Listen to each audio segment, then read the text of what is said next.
الحمدللہ رب العالمین والصلاة والسلام علی محمد الامین اعوذ باللہ من الشیطان الرجیم بسم اللہ الرحمن الرحیم۔ خواتین و حضرات، سورہ آل عمران کی آیت 38 سے ہم قرآن مجید کے مطالعے کی ابتدا کر رہے ہیں۔ اس سے پیچھے یہ بیان ہوا کہ سیدنا زکریا علیہ السلام جب سیدہ مریم کے پاس محراب میں آتے اور ان کی حکمت اور معرفت دیکھتے، اللہ تعالیٰ کی جو عنایتیں ان پر ہوئی تھیں ان کا مشاہدہ کرتے، تو اس سے حد درجہ متاثر ہوتے۔ اب ارشاد فرمایا ہے کہ ہنالک دعا زکریا ربہ، یہی موقع تھا، یعنی جب انہوں نے وہ حکمت دیکھی، وہ معرفت دیکھی، وہ اللہ کی بے مثل عنایتیں دیکھیں، تو یہی موقع تھا کہ زکریا نے اپنے رب کو پکارا۔ ہنالک دعا زکریا ربہ، وہ دست بدعا ہوئے اپنے پروردگار کے حضور میں۔ انہوں نے اس موقع پر یہ عرضداشت پیش کی۔ وہ عرضداشت کیا تھی؟ قال رب ہب لی من لدنک ذریۃ طیبہ، انہوں نے دعا کی کہ پروردگار تو مجھے بھی اپنی جناب سے ایسی ہی پاکیزہ اولاد عطا فرما۔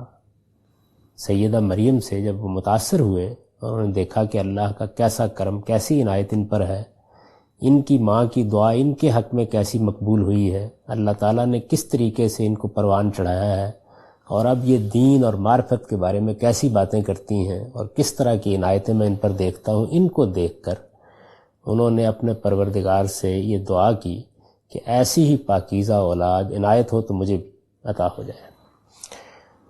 انک سمیع الدعا، یقیناً تو اپنے بندوں کی دعائیں سننے والا ہے۔ انبیاء علیہم السلام کی جو دعائیں قرآن مجید میں آتی ہیں ان میں یہ اسلوب عام طور پر دیکھنے کو ملتا ہے کہ اللہ تعالیٰ کی کسی صفت کا حوالہ دے کر وہ اس سے مدد مانگتے ہیں، اس کے حضور میں اپنی عرضداشت پیش کرتے ہیں۔ تو یہاں انہوں نے یہ کہا کہ اللہ تعالیٰ دعاؤں کو سننے والا ہے، خطاب کر کے کہا اپنے پروردگار کو کہ یقیناً تو اپنے بندوں کی دعائیں سننے والا ہے، میں بھی تیرا بندہ ہوں، اور یہ عرضداشت میں اس موقع پر آپ کی خدمت میں پیش کر رہا ہوں۔ فنادتہ الملائکۃ وہو یصلی فی المحراب، ارشاد فرمایا کہ اس کے جواب میں فرشتوں نے ندا دی۔ اللہ کے پیغمبر ہیں، انہوں نے جب ہاتھ دعا کے لیے اٹھائے تو اس کا جواب آیا، فرشتوں نے اس کے جواب میں ندا دی۔ کس موقع پر؟ ارشاد فرمایا ہوا قائم یصلی فی المحراب، وہ اس وقت محراب میں کھڑے ہوئے نماز پڑھ رہے تھے۔ یعنی یہ بات اس سے واضح ہوئی کہ موقع دعا کا پیدا ہو گیا، اس کے بعد وہ دعا کرتے رہے ہوں گے۔ یہ دعا انہوں نے کسی نماز میں کی ہے اور اس موقع پر ان کو جواب دیا گیا۔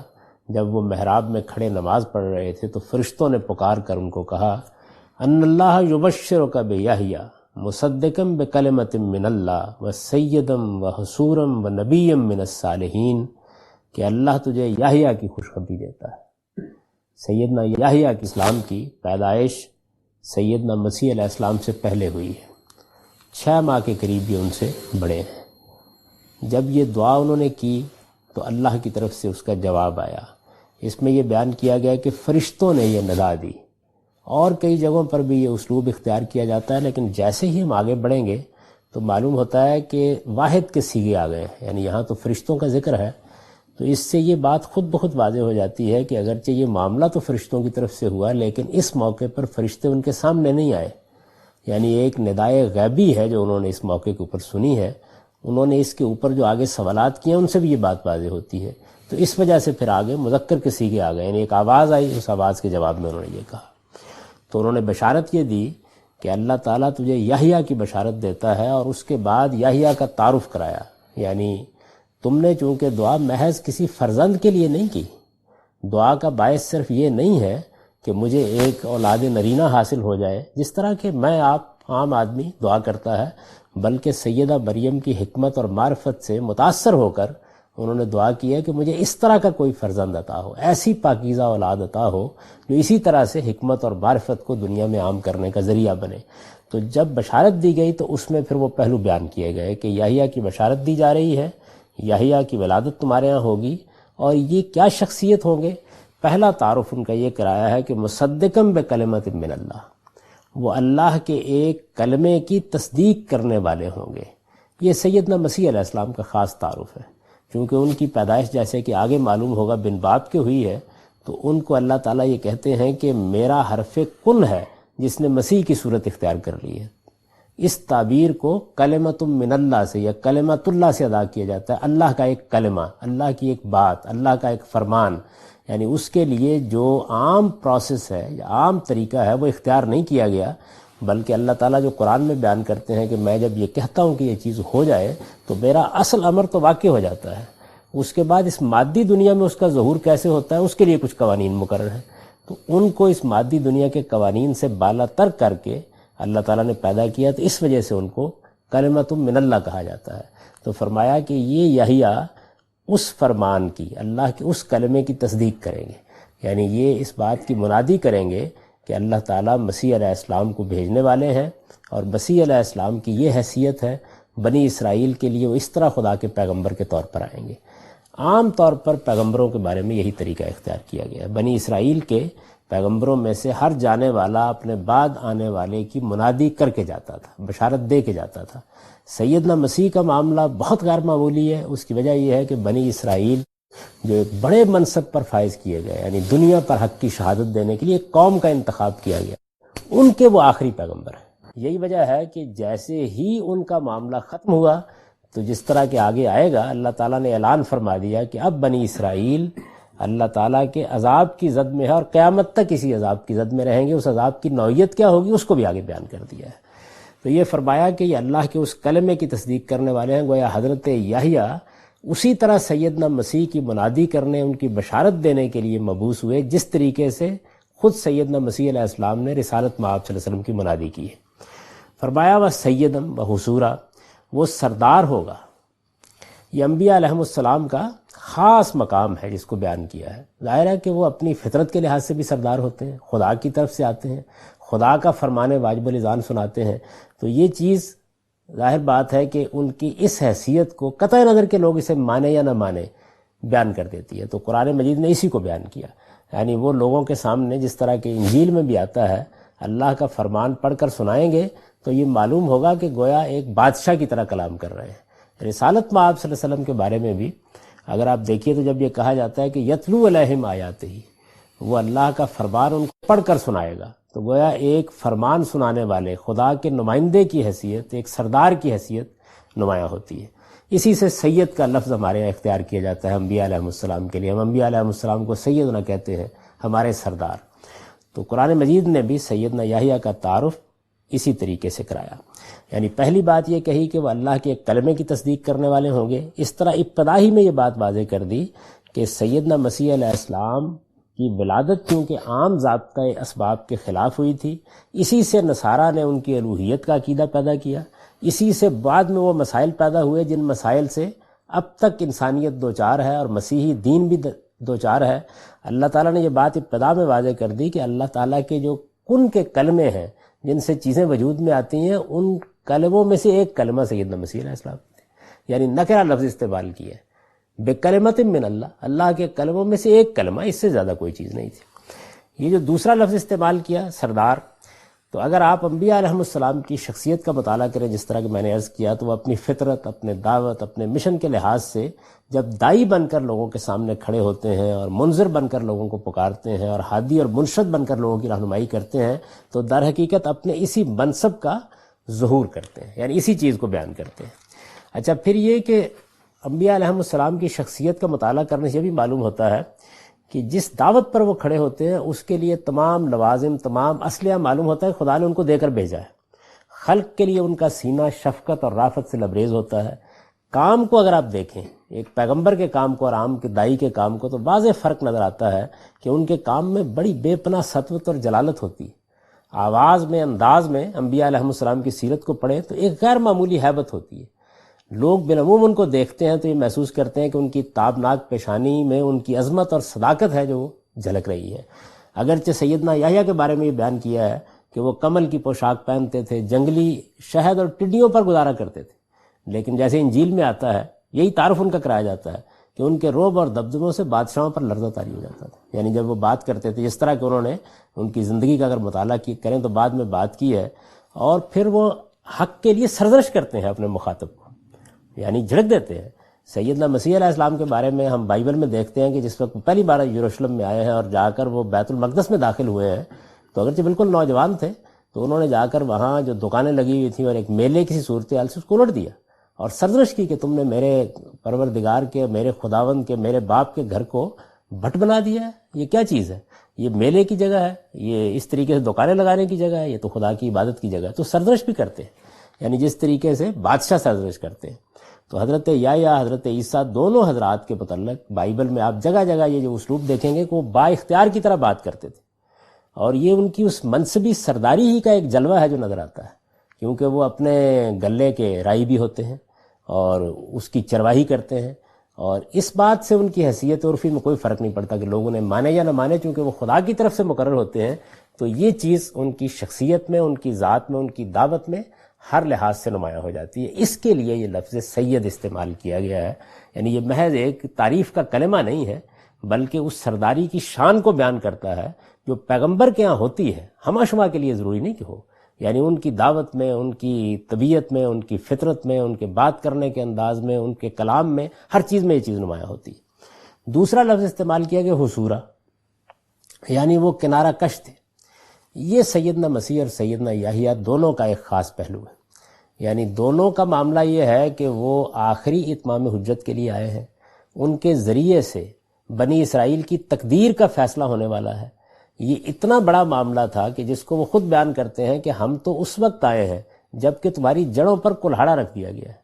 اب تمہیں فیصلہ کرنا ہے کہ تم اپنے آپ کو بچاتے ہو یا اللہ تعالیٰ کی طرف سے آخری درجے میں غضب کے مستحق ٹھہر جاتے ہو. یہ بڑی نازک صورتحال تھی. پھر اس کو سمجھ لیجئے، قرآن مجید کی اس سورہ کو بھی، اس سے پہلے سورہ بقرہ کو بھی، اور آگے جو دونوں صورتیں ہیں نساء اور مائدہ، ان کو سمجھنے کے لیے ضروری ہے کہ بنی اسرائیل کی خاص حیثیت کو بہت اچھی طرح سمجھ لیا جائے.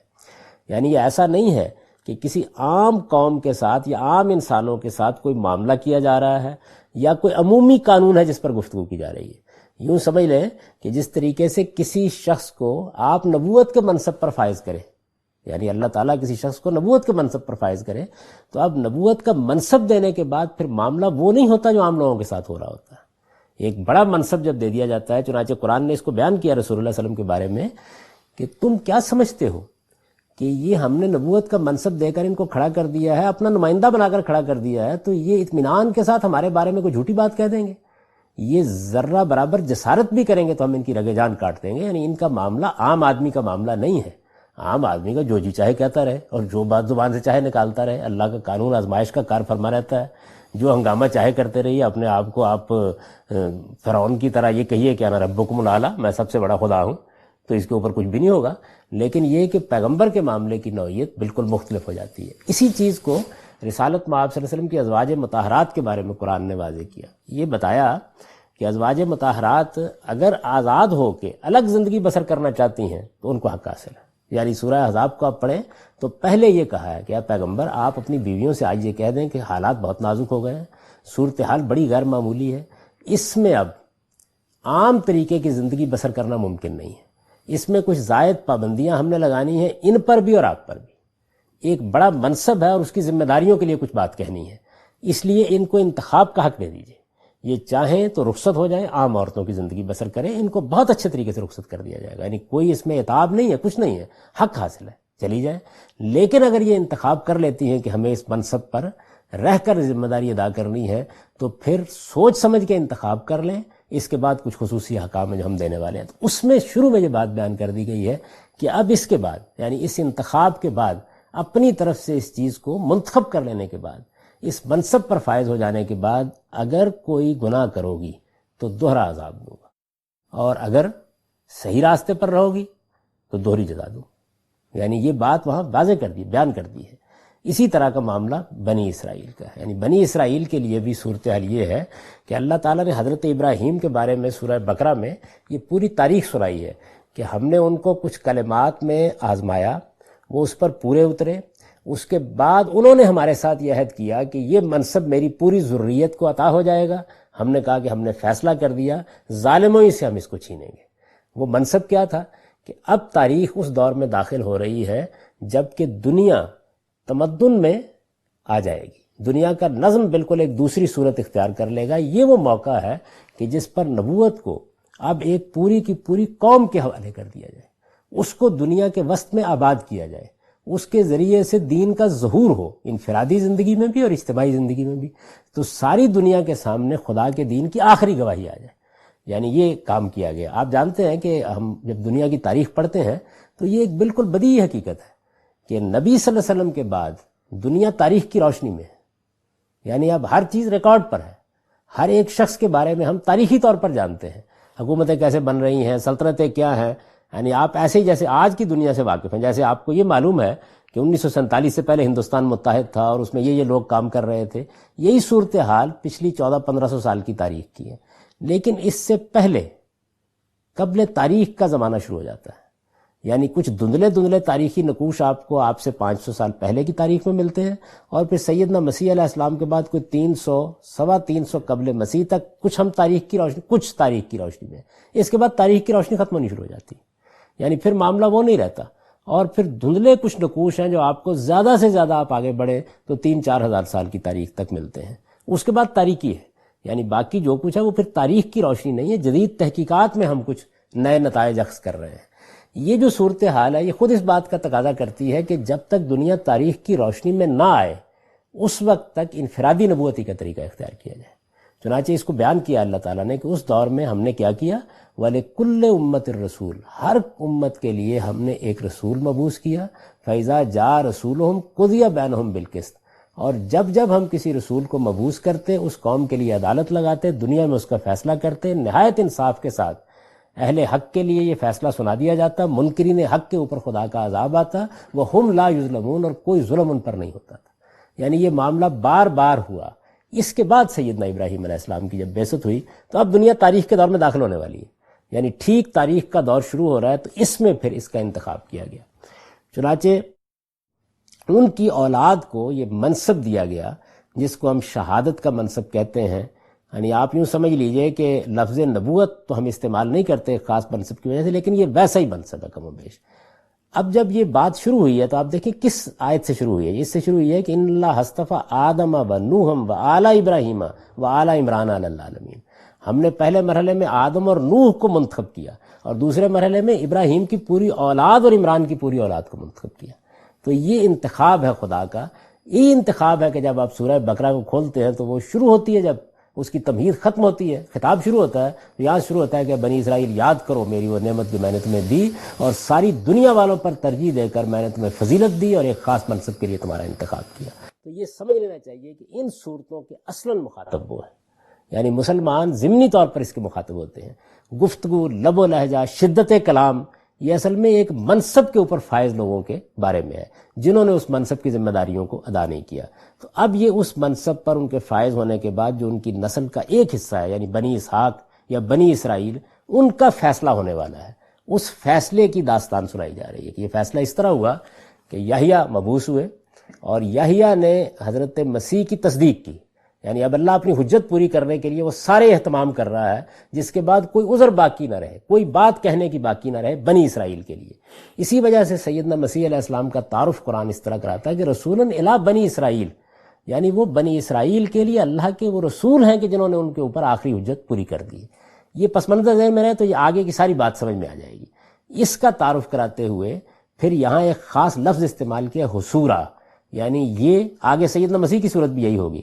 یہ یحییٰ کیا تھے؟ یہ حصور تھے، یعنی چونکہ یہ آخری حجت تمام کرنے کے لیے آئے تھے، اس لیے دنیا کے معاملات جو کچھ بھی ہوتے ہیں ان سے کنارہ کش تھے، یعنی نہ شادی کریں گے، نہ گھر بسائیں گے، نہ کوئی اور اس طرح کا اہتمام کریں گے۔ عام آدمی کی زندگی پیغمبروں نے بھی اختیار کی ہے، وہ ان کے ہاں بالکل نہیں ہوگی۔ یہ حصور ہوں گے، اپنے آپ کو بالکل دنیاوی معاملات سے کنارہ کش کر کے صرف خدا کی منادی کریں گے۔ یہ ان کی حیثیت ہے جس کو اس لفظ سے تعارف کرایا ہے، وہ نبی من الصالحین۔ اور یہ نہیں ہے کہ محض تصدیق کرنے والے ہوں گے، محض یہ ہوں گے، نہیں، اصل میں نبوت کے منصب پر فائز ہو کر زمرہ صالحین کے ایک فرد کی حیثیت سے یہ خدمات انجام دیں گے۔ یعنی گویا یوں سمجھ لیجئے کہ جو ان کا اصل منصب ہے اس کو مؤخر کر دیا اور جو ان کی خصوصی صفات ہے ان کو مقدم کر دیا، کیونکہ اصل منصب کے لحاظ سے تو بہت سے لوگ آ چکے تھے، وہ خصوصی اوصاف تھے جن کو نمایاں کرنا پیش نظر تھا. تو اس وجہ سے آپ اس کو الٹ کر اگر یہ کہیں کہ ہم تمہیں یحییٰ کی بشارت دیتے ہیں، یہ خدا کا ایک نبی ہوگا صالحین میں سے، اور یہ اس کی صفات ہوگی، یعنی یہ سید ہوگا، یہ حصور ہوگا. یہ جو یحییٰ اور مسیح علیہ السلام دونوں کے لیے یہ معاملہ ہوا کہ ان کو کنارہ کشی کرنے کی اجازت دے دی گئی. اسی سے رہبانیت کا پورا فلسفہ پیدا ہوا ہے، اسی سے مسیحی مذہب میں صوفیانہ تصورات داخل ہوئے ہیں، اور یہی چیز ہے جو ہمارے ہاں بھی اس طرح کے تصورات کو داخل کرنے کا باعث بنی ہے. یعنی وہ تو بتا رہے ہیں اس کی وجہ کہ یہ اللہ کا ایک خصوصی معاملہ جو ہمارے ساتھ ہوا ہے، ہم اس بستی میں گھر کیا بنائیں جو سیلاب کی زد میں. بار بار کہتے ہیں، اگر آپ انجیل کو پڑھیں، اور وہ کہتے ہیں کہ اس درخت کی بہار کیا دیکھیں گے جس کی جڑوں پر کلہاڑا رکھا ہوا ہے. ہمیں تو ایک ایک دروازے پر دستک دے کر لوگوں کو آنے والے طوفان سے خبردار کرنے کے لیے بھیجا گیا ہے. اپنا گھر بسانے اور اپنا کھیت اگانے میں ہم کیسے لگ سکتے ہیں؟ بار بار یہ کہتے ہیں. یعنی حضرت مسیح کے بارے میں تو آپ دیکھیں کہ وہ جب آئے بھی ہیں یروشلم میں، تو یہ تین اور زیتون جو ہے، تین ایک چھوٹا سا گاؤں ہے جس کو بائبل میں بیت فگے سے تعبیر کیا گیا ہے، اس کے پاس زیتون کا پہاڑ ہے، بلکہ وہ زیتون ہی کے اوپر گاؤں آباد ہے. تو وہاں انہوں نے ڈیرا ڈالا ہوا تھا، وہاں سے آتے تھے اور آ کر یروشلم کی گلیوں میں منادی کرتے تھے. تو انہوں نے یہ جو تجرد کا ایک انقطاع کا جو صوفیوں کی اصطلاح ہے طریقہ اختیار کیا، اور بالکل معمولی روٹی پر قوت لا یموت پر اکتفا کی. درویشوں کا سا لباس پہنتے تھے اور زمین کو، آسمانی کو چھت اور بچھونا بنا کے زندگی بسر کرتے رہتے تھے. اسی طرح دنیا سے رخصت ہو گئے. یہ اصل میں وہ چیز ہے جس کو دلیل بنا کر ہمارے ہاں یہ رہبانیت داخل ہوئی. اس پر قرآن سورہ حدید میں جا کے تبصرہ کرے گا اور وہاں یہ بتائے گا کہ رہبانیت ابتدعوها، یہ انہوں نے خود ایجاد کی. ما کتبناها علیہم، ہم نے یہ عام لوگوں کے اوپر اور ان پر بھی فرض نہیں کی تھی. یہ تو سیدنا مسیح کا خصوصی پہلو تھا، لیکن اس سے غلط فہمی میں مبتلا ہو کر یہ سارا معاملہ ہو گیا. یعنی اللہ تعالیٰ یہ بتا رہے ہیں کہ یہ خاص معاملہ تھا. اس سے خود یہ بات معلوم ہوتی ہے کہ بعض جو اللہ تعالیٰ کے نظام کے خصوصی معاملات ان کو ٹھیک نہ سمجھایا جائے اور نہ سمجھا جائے تو اس سے کیا کیا چیزیں پیدا ہو جاتی. تو آگے چل کے میں بتاؤں گا کہ رسالت میں آپ صلی اللہ علیہ وسلم کے بارے میں جو دو معاملات ہوئے اس سے ہمارے ہاں کیا غلط فہمیاں پیدا ہوئی ہیں. اور یہ جو بعض لوگ کہتے ہیں کہ جی دیکھیے بات یہ ہے کہ اچھا یہ اتنی واضح بات تھی تو پھر اس کے بعد یہ کیسے ہوا کہ لوگ اس کو نہیں سمجھے. تو یہ اتنی واضح بات ہے جس پر قرآن مجید اب گفتگو کرے گا، لیکن مسیح حضرات اس کو نہیں سمجھے. اور ان کے ہاں پاپائیت کا ایک پورا نظام بنا، رہبانیت کا ایک پورا نظام بنا، یہاں تک کہ آج بھی سمجھانا مشکل ہے. اور ماننے والے اس کو کتنے ہیں آپ سمجھے، کوئی 2.25 ارب کے قریب. تو یہ صورتحال جو ہے، حالانکہ قرآن آپ دیکھیں نا آج سے 14 سال پہلے کھڑا ہو کر سب کچھ واضح کر رہی ہے. آج تو ہم کوئی بات واضح کرتے ہیں کہ ہماری امت میں یہ چیز غلط سمجھی گئی ہے تو اس پر لوگ تعجب کا اظہار کرتے ہیں. یہ قرآن مجید مسیحی امت کے اوپر تبصرہ کر رہا ہے کہ آپ نے کیا کیا ہے. جیسے میں نے آپ کو سورہ حدید کا بتایا کہ فرمایا کہ ہم نے تو نہیں فرض کیا تھا، ایسی کوئی بات تو نہیں تھی. تو میں یہ بتا رہا ہوں کہ یہ اصل میں یہ جگہ ہے جہاں سے یہ سارا معاملہ پیدا ہوا. تو قرآن مجید نے یہ تعارف ان کا کرایا. یہ تعارف کرانے کے بعد اب قرآن یہ بیان کرتا ہے کہ جیسے ہی ہم نے یہ بات کہی، یعنی فرشتوں نے یہ بات بتائی ان کو، گویا اللہ تعالیٰ کی طرف قال ربی انا یکون لی غلام وقد بلغنی الکبر. یہ بوڑھے ہو چکے تھے بہت، یعنی بچے کی پیدائش کی عام قانون کے لحاظ سے کوئی توقع نہیں تھی. یہ جو قرآن مجید کے الفاظ ہے قد بلغنی الکبر، تو اس کا مطلب یہ ہے کہ آخری درجے کا بڑھاپا آ چکا ہوا تھا.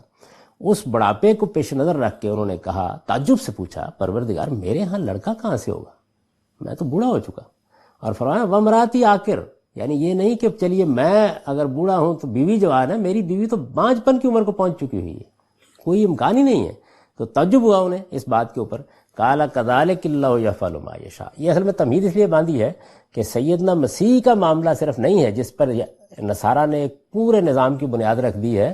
فرمایا ایک غیر معمولی معجزہ سیدنا یحییٰ کے بارے میں بھی ہوا تھا. یہ دونوں ہی غیر معمولی شخصیات ہیں، تو اس وجہ سے اگر ایک سے ایک کو خدا بنا رہے ہیں تو دوسرے کے بارے میں بھی سوچ لو. صورتحال یہ نہیں ہے. تو تمہید یہاں سے باندھی ہے. قرآن کا طریقہ یہ ہے کہ وہ منطقی صغرا کبرا قائم کر کے استدلال نہیں کرتا، کیونکہ اس کا طریقہ یہ نہیں. وہ یہ کیا کرے گا، حقیقت کو ایسے بیان کر دے گا کہ سلیم الطبع آدمی اس سے اصل استدلال کو سمجھ لے اور اپنی بات آگے بڑھا دے گا. یہ شاہانہ کلام کا ویسے بھی یہی انداز ہوتا ہے، یعنی اس میں یہ ضرورت نہیں ہوتی ہے تو میری آپ کی ضرورت ہے کہ ہم دوسرے کو سمجھائیں اور مباحثہ کریں. یہ معاملہ نہیں ہوتا، حقیقت واضح کر دی. یعنی بتایا یہاں سے بات شروع ہوئی تھی کہ انہوں نے یہ کہا کہ میں تو بوڑھا ہوں اور میری بیوی بھی بانجھ ہے، تو یہ لڑکا کہاں سے ہوگا جس کی بشارت آپ دے رہے ہیں. قال کذالک اللہ یفعل ما یشاء. آواز آئی، فرمایا اللہ اسی طرح جو چاہے کرتا ہے. یہ جواب ہے اس بات کا جو عام طور پر لوگ معجزات کے بارے میں طول طویل بحثیں کرتے ہیں اور یہ خیال کرتے ہیں کہ دنیا کا نظم جس قانون پر چلا دیا گیا ہے خدا اس کو توڑ نہیں سکتا. فرمایا یہ خدا کے لیے نہیں، دنیا کا نظم اور اسباب کا عالم تمہارے لیے ہے، اس کے مطابق تمہیں زندگی بسر کرنی ہے، اس کا مطالعہ تم نے کرنا ہے، تم اس کو پھلانگ کر کہیں نہیں جا سکتے. تمہیں تو بہرحال اس کائنات کے اندر، اس عالم اسباب کے اندر رکھا گیا، خدا تو اس کا پابند نہیں ہو گیا. تو جواب دیا کذالک اللہ یفعل ما یشاء، اللہ ایسے ہی جو چاہے کرتا ہے. یعنی اس کے لیے کیا مشکل ہے؟ اگر دنیا کو اس نے ایک قانون کے تحت بنایا ہے، کسی موقع پر اس قانون کو توڑے گا. اور اسی کو ایک دوسری جگہ بیان کیا ہے کہ یہ سب کچھ جو تم قانون کا بار بار مجھے حوالہ دیتے ہو، جب میں قیامت برپا کروں گا تو چشم زدن میں سب کچھ ختم کروں گا اور چشم زدن میں اٹھا دوں گا. تو یہ تو اصل میں ایک لمبے عرصے سے کئی ادوار میں گزار کر تمہیں اس لیے پیدا کیا گیا کہ غیب کا پردہ ڈالنا تھا. اگر تمہارے ساتھ بھی وہ معاملہ اسی طریقے سے ہوتا تو پھر آزمائش ختم ہو جاتی. تو اس وجہ سے یہ سارا پردہ ڈالا گیا. اور میرے لیے کیا مشکل ہے، میں اس کائنات کا پروردگار ہوں، جو چاہوں گا کر دوں گا. قال ربی جلی آیا. اب ظاہر ہے کہ ان کی آواز آ رہی ہے نا ایک، اور حیرت ہو رہی ہے، تعجب ہو رہا ہے. یہ اگر آپ عربی زبان کے اسالیب سے واقف تو یہاں بہت خوبصورت مکالمہ ہے، یعنی جس میں ان کا تعجب، ان کا استجاب، ان کی ہچکچاہٹ، جو ایک خاص صورتحال ہے وہ الفاظ سے نمایاں ہو رہی ہے. تو جیسے ہی اوپر سے یہ آواز آئی تو ان کو چونکہ بڑا احساس ہے کہ یہ کیا ہے، کہ ایسا تو نہیں کہ میری بچے کی خواہش تھی اور میرے اندر پیدا ہوئی اور میں دعا کرتا رہا ہوں تو اپنے ہی نفس کی کوئی آواز سن رہا ہوں. یعنی کیا ایسا تو نہیں ہے؟ یہ بڑی انسانی فطرت کی چیز ہے، کیونکہ سامنے کوئی نہیں ہے تو یہ آواز ان کو آئی. تو انہوں نے کہا قال ربی جلی آیا، پروردگار پھر اس کے لیے کوئی نشانی ٹھہرا دے، یعنی اطمینان ہو جائے. تو یہ انہوں نے جواب دیکھیے کیا ہے. کالا آیا تو کا اللہ تکلم الناس ثلاثۃ ایام الا رمزا. فرمایا ٹھیک ہے، اگر نشانی سے اطمینان ہوتا ہے تو اب 3 دن تک اشارے کے سوا کوئی بات تم نہیں کر سکو. یعنی اب یہ دیکھیے کہ نشانی کیا ہے. نشانی یہ ہے کہ کوئی بات تم نہیں کر سکو گے. اگلا جملہ یہ بتا رہا ہے لیکن میرا نام لوگے تو زبان کھل جائے گی، تسبیح کرو گے تو زبان کھل جائے گی، حمد کرو گے تو زبان کھل جائے گی. اس سے ہٹ کر کوئی بات نہیں کر سکو گے، یہ تمہاری نشانی ہے. تو اس سے گویا یہ بات بالکل واضح ہو جائے گی. حضرت مسیح نے کہا ہے نا، وہ بائبل میں ہم دیکھا ہوگا کہ جب وہ آخری ملاقات کے لیے آئے تو انہوں نے کہا کہ تم کوئی روح ہو، اور وہ ڈر گئے ان کے شاگرد. تو انہوں نے کہا کہ یہ دیکھو میں مچھلی کھا کے تمہیں دکھا رہا ہوں. یعنی یہ اس بات کی علامت تھی کہ روحیں تو نہیں کھاتی پیتی. تو یہ گویا انہوں نے اس موقع پر استدلال کیا. یہاں جو آیت دی گئی ہے، نشانی دی گئی ہے، اس نشانی میں یہ چیز مضمر ہے کہ اگر یہ کوئی دو ہی چیزیں ہوتی ہیں نا، اگر تو حدیث نفس ہے تو پھر تو کوئی نشانی ہونی نہیں چاہیے اس کی، یعنی غلط فہمی دور ہو جائے گی اور 5-7 منٹ کے اندر اندر. اگر کوئی شیطانی وسوسہ ہے تو پھر تو یہ ہوگا نا کہ دنیا کی ہر بکواس پر زبان کھولے لیکن خدا کی حمد کے لیے بند ہو. تو اگر یہ کوئی خدائی چیز ہے تو پھر یہی ہونا چاہیے. تو نشانی یہ بتائی کہ آیاتوں کا اللہ تکلم الناس ثلاثۃ ایام الا رمزا، کہ تمہاری نشانی یہ ہے کہ 3 دن تک تم لوگوں سے اشارے کے سوا کوئی بات نہ کر سکو گے، ہاں البتہ تسبیح و تحلیل کر سکو گے.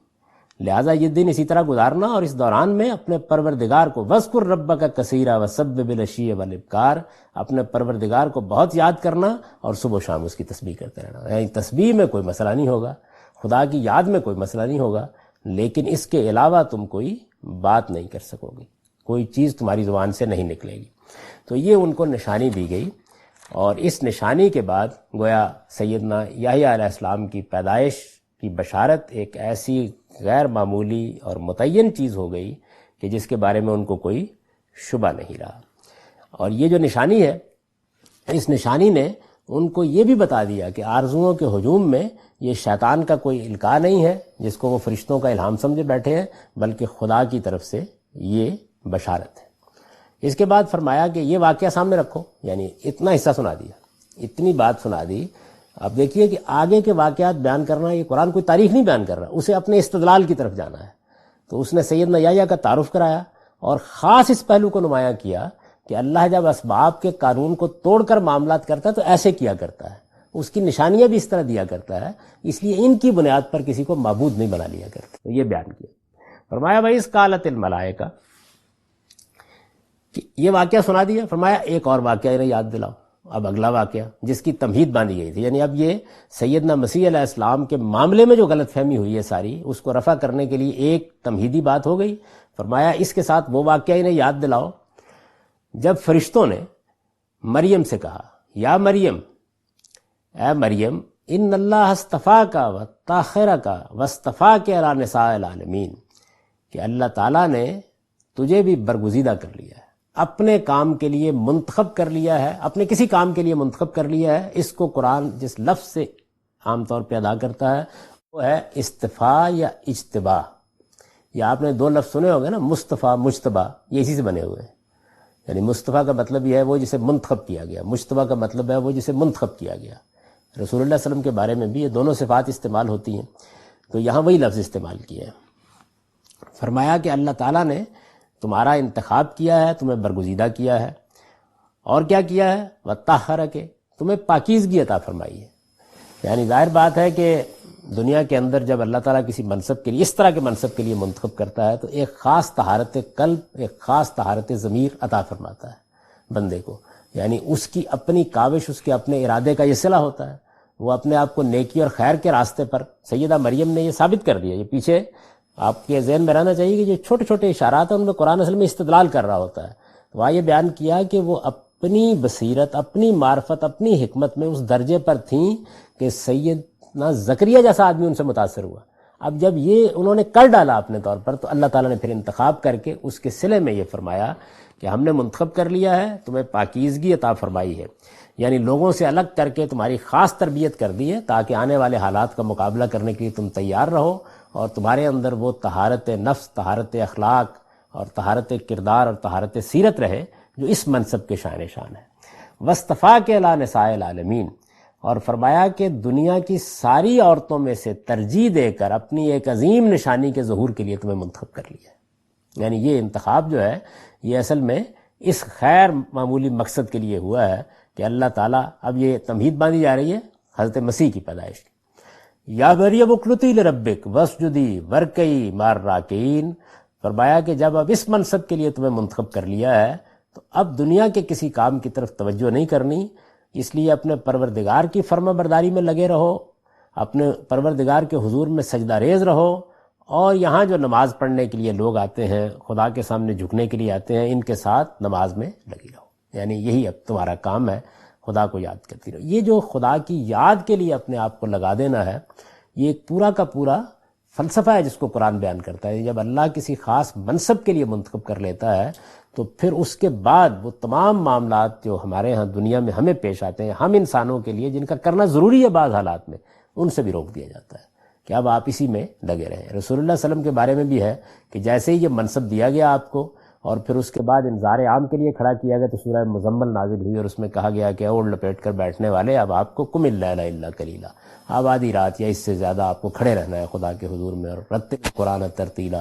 اور قرآن مجید کی تلاوت کرنی ہے۔ یعنی ہمارے ہاں تو یہ ہوتا ہے کہ لوگوں کو جب کوئی منصب ملتا ہے تو اس کے لیے کچھ سہولتیں ملتی ہیں، ادھر کچھ مشقتیں ہیں جن میں اللہ تعالیٰ ان کو ڈال دیتے ہیں کہ اب آپ کھڑے رہیں اور خدا کو یاد کریں اور قرآن پڑھیں اور اس کے اوپر تدبر کریں اور غور و فکر کریں۔ اب آپ کو ایک بڑے منصب فائز کیا، آپ کو نکلنا۔ ان کو بھی کہا گیا کہ اب خدا کی طرف رجوع کریں اور اس طریقے سے یہ سارا معاملہ کریں۔ ورکعی مع الراکعین، کہ ان جھکنے والوں کے ساتھ رکوع و سجود کرتی رہو۔ اپنے پروردگار کی فرما برداری میں لگے رہنے کی جو ہدایت اس سے پہلے کی ہے، یہ جو آخری جملہ ہے یہ اس کے اجمال کی تفصیل بھی ہے، اور اس نماز باجماعت کی تصویر بھی ہے جس کی سعادت سیدہ مریم کو اس لیے روز حاصل ہوتی رہتی تھی کہ وہ ہیکل میں معتکف تھیں۔ کیونکہ ہیکل میں معتکف تھیں تو یہ سعادت ان کو حاصل ہوتی تھی کہ وہاں لوگ نماز کے لیے آتے تھے، بالکل ایسے ہی آتے تھے 5 وقت نماز کے لیے۔ دوسری چیز یہ بھی ہے کہ دیکھیے یہاں نماز کو رکوع سجود سے تعبیر کیا ہے۔ اس کا مقصد کیا ہے؟ یعنی لفظ نماز استعمال کرنے کی بجائے سجدہ کرتی رہنا اور رکوع کرتی رہنا اور رکوع کرنے والوں کے ساتھ جھکتی رہنا بیان کیا ہے، تاکہ وہ استغراق، انہماک اور خدا کی طرف رجوع کی کیفیت جو نماز کا اصلی حسن ہے اس کی طرف توجہ ہو۔ دوسری بات یہ بھی معلوم ہوئی کہ ہمارے یہاں جیسے نماز پڑھنے کا لفظ ہوتا ہے تو لوگوں کی ساری توجہ کا ارتکاز یہ ہوتا ہے کہ اس میں پڑھا کیا جائے گا، جبکہ نماز اصلاً رکوع و سجود یعنی ان اعمال کا نام ہے۔ آپ بندے کا دل، دماغ، بندے کی کمر سب خدا کے سامنے جھک گئی، تو یہ بجائے خود ایک بہت بڑا کام ہے جو ہو گیا۔ یعنی الفاظ پر توجہ ہو بڑی اعلیٰ چیز ہے، بڑی غیر معمولی چیز ہے کہ الفاظ ضمنی حیثیت رکھتے ہیں نماز میں۔ اصل چیز جو ہے وہ آپ کا قیام میں کھڑا ہو جانا، آپ کا خدا کے سامنے سر بسجدہ ہو جانا، وہ چیز ہے۔ تو فرمایا کہ یہ اب تم کرو، یہی تمہیں کرنا ہے۔ ذالک من انباء الغیب نوحی الیک، یہ غیب کی خبریں ہیں اے پیغمبر، حضور کو خطاب کر کے درمیان میں رکے ہیں اللہ تعالیٰ، خطاب کر کے کہا ہے کہ یہ غیب کی خبریں ہیں پیغمبر جو ہم تمہیں وحی کر رہے ہیں۔ ما کنت لدیہم اذ یلقون اقلامہم، حقیقت یہ ہے کہ جب ہیکل کے خدام یہ فیصلہ کرنے کے لیے کہ ان میں سے کون مریم کی سرپرستی کرے گا، ایہم یکفل مریم، جب یہ فیصلہ کرنے کے لیے قرعے ڈال رہے تھے اس وقت تم موجود نہیں تھے۔ وما کنت لدیہم اذ یختصمون، اور نہ اس وقت ان کے پاس موجود تھے جب وہ اس معاملے میں ایک دوسرے سے جھگڑ رہے تھے۔ یہ اثناء کلام میں رک کر حضور کی طرف ایک التفات ہے، اور اس سے مقصود مخاطبین کو جو قرآن اس وقت سن رہے ہیں ان کو یہ توجہ دلانا ہے کہ وحی اور الہام کے بغیر یہ واقعات اس صحت و صداقت کے ساتھ آپ نہیں سنا سکتے تھے۔ یعنی یہ روک کر گویا توجہ دلائی ہے کہ خدا بات کرنے والا ہے تم سے، یہ جو بات آگے آ رہی ہے یہ کسی انسان کا کلام نہیں ہے۔ چنانچہ یہ جو حصہ ہے آگے آپ دیکھیں گے، یہ ایسا نہیں کہ بائبل میں ہے، بائبل میں بھی نہیں ہے، بائبل میں بھی یہ حصہ آگے سے غائب ہے۔ یہ قرآن نے چونکہ خاص طور پر اصل حقیقت سے پردہ اٹھایا ہے تو بات آگے بڑھانے سے پہلے روک کر کہا ہے کہ یہ غیب کی خبریں ہیں، اے پیغمبر ہم تمہیں وحی کر رہے ہیں، اور جب یہ معاملات ہو رہے تھے تو اشارہ کر دیا، یہ جو اتنا حصہ ہے کہ یہ سب معاملہ ہو رہا تھا جب وہ قرعے ڈال رہے تھے، جب یہ گئی ہیں تو یہ معاملہ ہوا نا کہ اب ان کے کا فیصلہ کیسے کیا جائے، کون سرپرستی کرے گا، تو قرعے سے فیصلہ کیا گیا۔ سبھی چاہتے تھے کہ وہ ان کی پرورش میں اور ان کی تربیت میں حصہ لیں۔ اس موقع کے اوپر فرمایا کہ جب یہ معاملہ جھگڑے میں پڑ گیا تھا اور لوگ فیصلہ کرنا چاہ رہے تھے، آپ موجود نہیں تھے، اب ہم آپ کو وحی کے ذریعے سے بتانے والے ہیں کہ اس وقت کیا معاملہ ہوا تھا۔ یہ آیات اب یہاں پہنچ گئیں، اس سے آگے وہ قصہ بڑھے گا، اب آپ اس کا سادہ ترجمہ سن لیجیے۔ ارشاد فرمایا ہے، یہی موقع تھا کہ زکریا نے اپنے رب کو پکارا، اس نے دعا کی کہ پروردگار تو مجھے بھی اپنی جناب سے ایسی ہی پاکیزہ اولاد عطا فرما، یقیناً تو اپنے بندوں کی دعائیں سننے والا ہے۔ اس کے جواب میں فرشتوں نے ندا دی جبکہ وہ محراب میں کھڑا نماز پڑھ رہا تھا کہ اللہ تجھے یحییٰ کی خوشخبری دیتا ہے جو اللہ کے ایک فرمان کی تصدیق کرنے والا سردار اور دنیا کی لذتوں سے کنارہ کش خدا کے نیک بندوں میں سے ایک نبی ہوگا۔ اس نے تعجب سے پوچھا، پروردگار میرے ہاں لڑکا کہاں سے ہوگا؟ میں تو بوڑھا ہو چکا اور میری بیوی بھی بانجھ ہے۔ فرمایا، اللہ اسی طرح جو چاہے کرتا ہے۔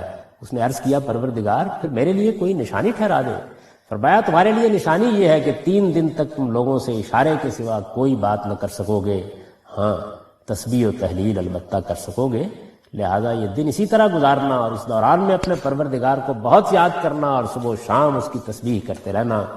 اور وہ واقعہ بھی انہیں یاد دلاؤ جب فرشتوں نے مریم سے کہا ہے، مریم اللہ نے تجھے برگزیدہ کیا ہے اور پاکیزگی عطا فرمائی ہے اور دنیا کی تمام عورتوں پر ترجیح دے کر اپنی ایک عظیم نشانی کے ظہور کے لیے منتخب کر لیا ہے۔